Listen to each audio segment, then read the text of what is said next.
So we've been moving so fast here in 2025, especially in the last 2 months. So many sign changes, so many new ingresses, big outer planet changes, all of the stuff we've been talking about here and in the larger astrological discourse. And so that's the context of Mercury's impending retrograde station. On the 18th of July, Mercury is going to station retrograde and the pause button will get hit. And there will be an invitation here to integrate, rest, review, analyze, and just kind of take in all of the newness that we've gotten to experience here in 2025. The kind of wonderful new worlds we're in, at the same time destabilizing and difficult and challenging, whatever it may be for you. We get this pause and renewal process. Starting on the 18th of July, Mercury stationing retrograde in Leo. That's the beauty of a Mercury retrograde. It's not only tech glitches, it's not only delays and blocks. Yes, it can be those things, but it's also about renewing an area of our charts and lives, which in this case, the Leo sector, implies identity and self. And so you're going to get a chance to renew the self and come out of this with hopefully a more integrated beingness against the backdrop of this very dynamic 2025. So stay tuned, we're gonna break it down in this video. Mercury retrograde, July, August 2025. All right, so Mercury comes out of the gate here early morning, 18 July, 15 degrees of Leo, it will stop and then it will go backwards. On the 31st of July, it will have that inferior conjunction with the sun. It will station direct on the 11th of August at 4 degrees of Leo. And then the larger context and the larger container of the transit is always important. A lot of astrologers are just going to focus on those retrograde dates. But remember, Mercury entered Leo on the 26th of June. So the stories may have begun there for you. Very likely you're in a localized process of the Mercury and Leo renewal starting on 26 June. And then Mercury will leave Leo on the 2nd of September. So that's a good chunk of over 2 months of Mercury in the Leo sector, traveling, renewing, retrograding, and birthing out something new. And I like to think about any planetary retrograde in a sign is that it's an opportunity to rejuvenate the sign house, that sector of our charts. So the Leo sector at one level will have been rejuvenated when this is all said and done on the 2nd of September and Mercury finally leaves. That's the best way to think about it because it's really your natal chart and the story of the Leo sector in your chart that's about to be renewed. And then of course, yes, we want to layer in the planetary symbolism, what planet is renewing, what's the nature of that planet. And there's other levels of analysis that are specific to each chart, but in general,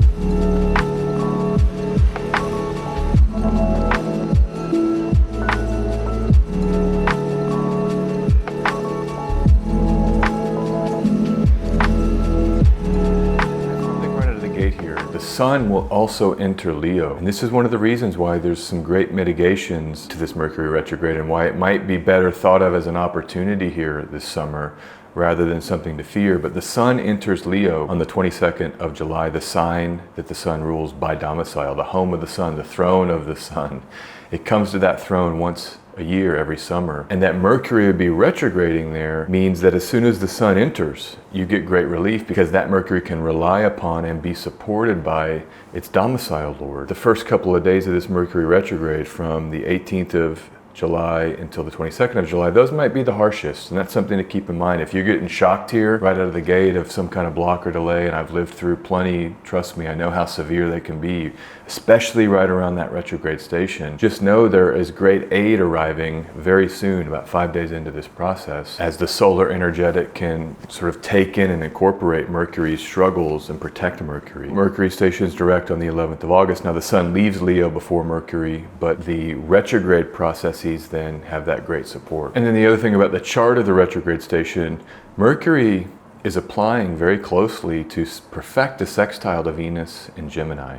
So that Mercury-Venus dance and that direct connection between those two planets is part of the retrograde station. I think that does mitigate the initial blockage phase of this Mercury retrograde to have Venus, the benefic planet of unity in Gemini, feeding back in a loop. You know, we might be a little bit more optimistic here about those negative effects that can happen right out of the gate. And with the Venus sextile, you know, you may want to consider, if you're not as verbal, there's other ways to connect. You know, we can connect through touch, we can connect through audio visual Doesn't even have to be words. I've been listening a lot lately to Shostakovich symphonies, one of my favorite classical composers. I've just been throwing on these symphonies. There's a lot of singing in a language that I can't understand. Choral orchestration is often hard to digest. It's very avant-garde. That's helped me recently just get into some work modes and some work zones. I love that way to connect with the human voice in maybe ways that are different or ways that I haven't really listened to in a while. And that's the singing and musical side of Venus, supporting Mercury as it's going backwards, going back to old music, going back to things that might be strange or different. You know, so connecting musically or relationally, and you don't have to understand everything. You can just feel. That's what Venus does. It's a feeling planet. You can feel into the moment. Use that Venus there as the station happens. And that Venus-Mercury sextile perfects just later in the day, a few hours later, perfecting the sextile with Mercury, and then extends on. So it really is there to support us that day, 18 July. And Venus will remain in Gemini, ruled by that Mercury retrograde, until the 31st of July, the day of the inferior conjunction of Mercury and the Sun. And so that's another marker here in this retrograde season. And it's not only Venus and Gemini, it's Uranus, which has just entered Gemini, being ruled by this Mercury retrograde. It's Mars and Virgo. Mars came to Virgo on the 17th of June after its own long retrograde process. And that's part of the new worlds of this summer. Mars got a new story. Venus got a new story. It had retrograded at the beginning of this year. Uranus came to Gemini for the first time. Neptune came to Aries for the first time. Saturn came to Aries for the first time. Jupiter came to Cancer for the first time in a long time. So there's all this new energy. And Mercury is ruling by domicile 3 of those planets, Venus, Uranus, and Mars. It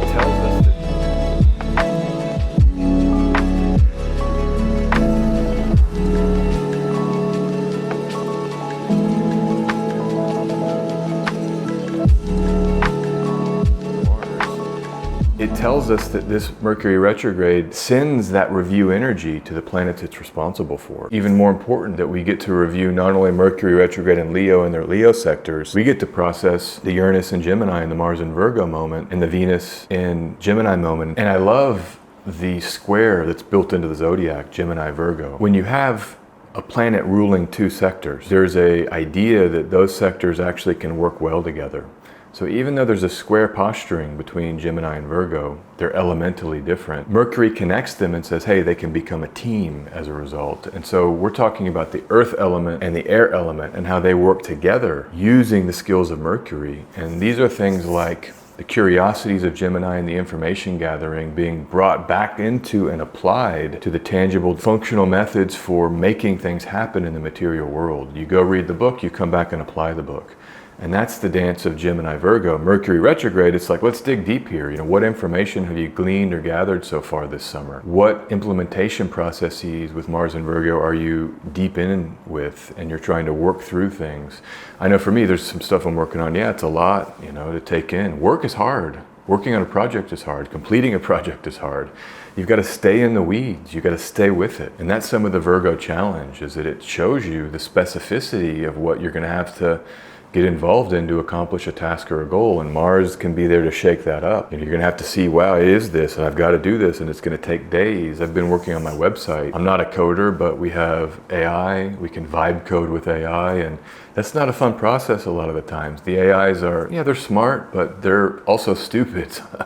And so, you know, you'll be working with it for hours, and then you have to really tease out, sometimes more granular than I would otherwise want to get, to tease out a solution, and you find it was a simple solution, and the AI just couldn't go simple. Sometimes they go too complex. And I think that's some of what this Mercury retrograde can allow us to do, is maybe clear out complexity that's unnecessary and that's not serving us, and kind of help us renew here as we get into these fall peaks of intensity that are also Mercury ruled with that Virgo eclipse in September. The wild concepts you may have, the breakthroughs of innovation around ideas in your world, implementing those, the game plan, you know, the master plan, you might say, of implementation, all that's in play here. Again, second half of July, first half of August, to renew that stuff, to go back over it, to pause a little bit with it and make sure it's the right path or plan for you going forward. And we need these pauses. That's why Mercury retrogrades are so cool. I love that they're every 3 months. We get to pause, rest, renew, reconsider, and then come out of them hitting the ground,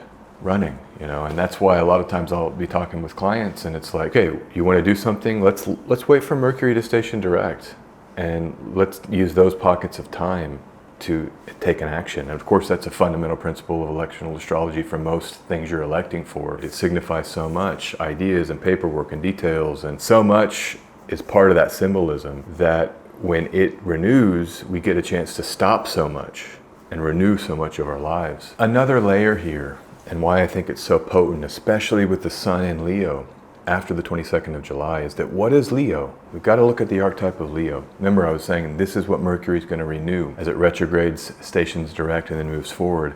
Leo's the heart, and I mean that in the way it's literally the heart, the muscle. But when people say, does he have heart? Does she have heart? You know, is it a path with heart? To go back to that Jack Kornfield book. Heart kind of means the embodiment of something true and real and principled. And it's very much like what we carry, the kind of depth of ourself that we carry in a kind of pure way. It's a pure self in a certain way, a distilled self that's very powerful as you distill it to its root or its core.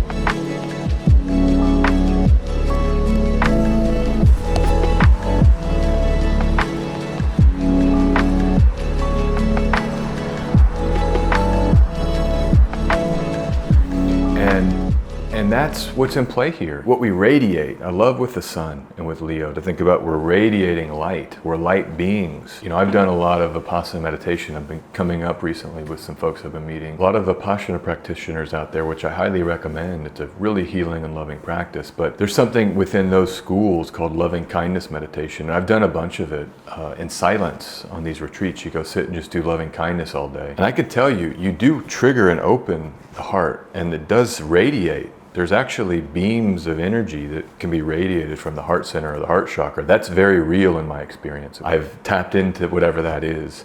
I don't think it's special. I mean, you could do it too. Just go sign up for one of these retreats and sit for 5 days, and these loving kindness mantras, if you repeat them enough, you crack open that heart center and it's radiating kind of a light energy. I mean, you can close your eyes and perceive those radiating beams. I mean, anyhow, that might sound out there. It's just my experience, a very tangible, real experience I've had. And I say that because I like to think about the sun is light, right? It shines light and it feeds with its light. It feeds all of reality.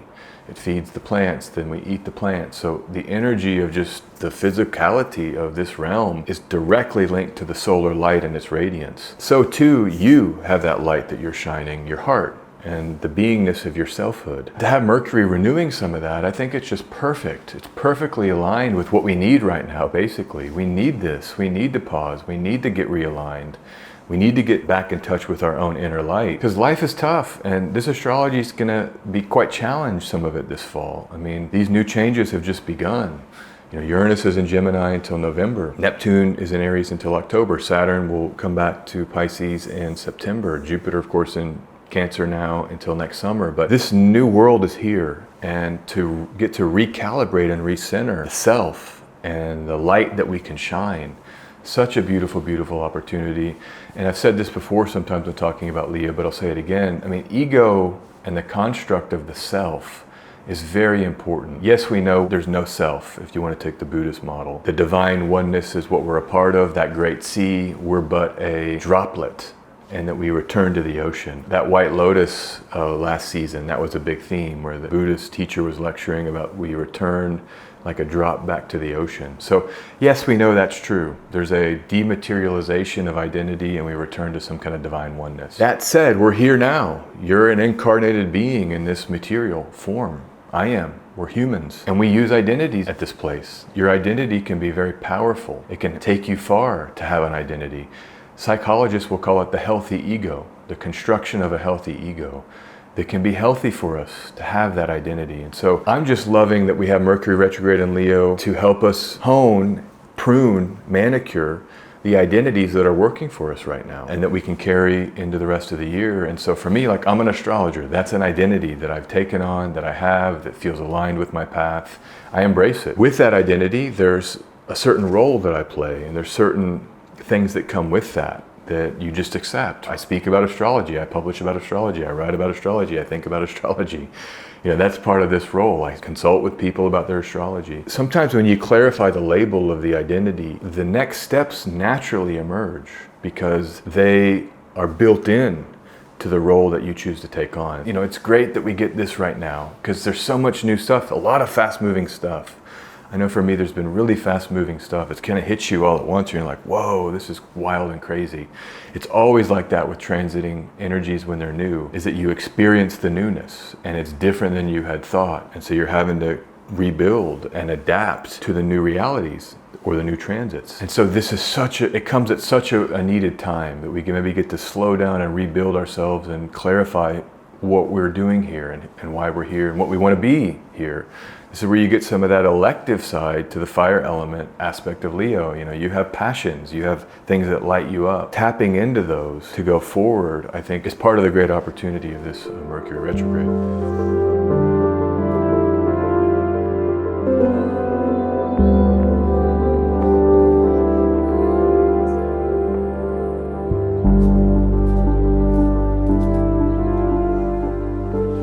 To bring in here, I got this at the bookstore here recently. The Medium is the Message, Marshall McLuhan, Quentin Fiore. One of the things I love is that this book was published in 1967. Why is 1967? That should be ding, ding, ding, ding, ding.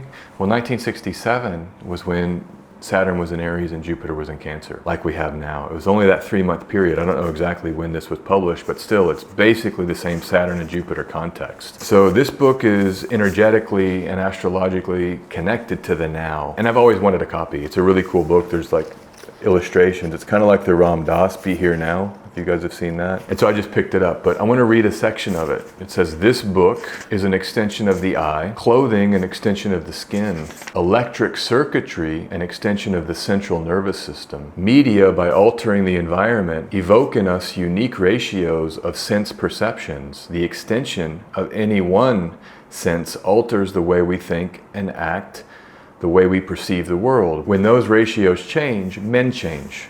And he's got this nice little drawing, very Mercury, right? I just loved it because when we talk about Uranus and Gemini being a central nervous system, one of the metaphors from my last video, you know, we've got a time to think about the ratios of sense perception that he's calling it here and how that's influencing who we are.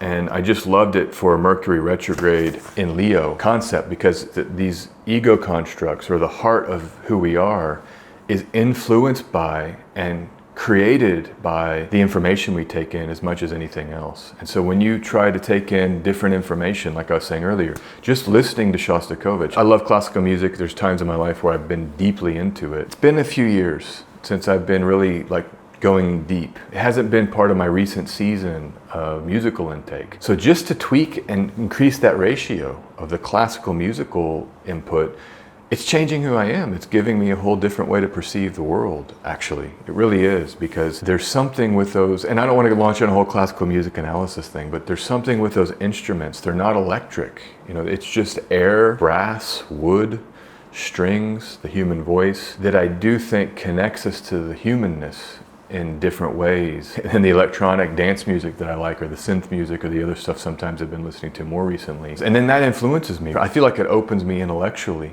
and emotionally, and it connects me to myself in ways that I really love, and it's different. So it's just an example here as we talk about tweaking our egos during this Mercury retrograde. You might want to consider what sense inputs, and some of that's Mercury, right? Mercury is the analysis of the information and how we perceive at one level. There's one level of perception that's very mercurial. So just get your dial up and tweak. You want to turn down, Instagram, turn up actually books, turn up maybe singing yourself if you're a musician, play some music. I mean, you get to turn all this up and down the dials of your, life, the musical side of your life. Okay, I'm going off here a little bit, but let me return to my script. This is not just a summer 2025 transit, and this is the beauty of astrology. As we engage a sector, we're engaging the future and we're engaging the past simultaneously, because Leo in your chart is static. With your rising sign, we know what house Leo comprises. That's static, and you have an ongoing Leo story as you live your life. The inferior conjunction of Mercury in Leo and the Mercury retrograde in Leo this summer will help us renew that area like we've been talking about. But what comes next summer? Jupiter enters Leo on the 30th of June. And then there's the first eclipse of a series of eclipses through Leo, a solar eclipse in Leo in August. And so the big...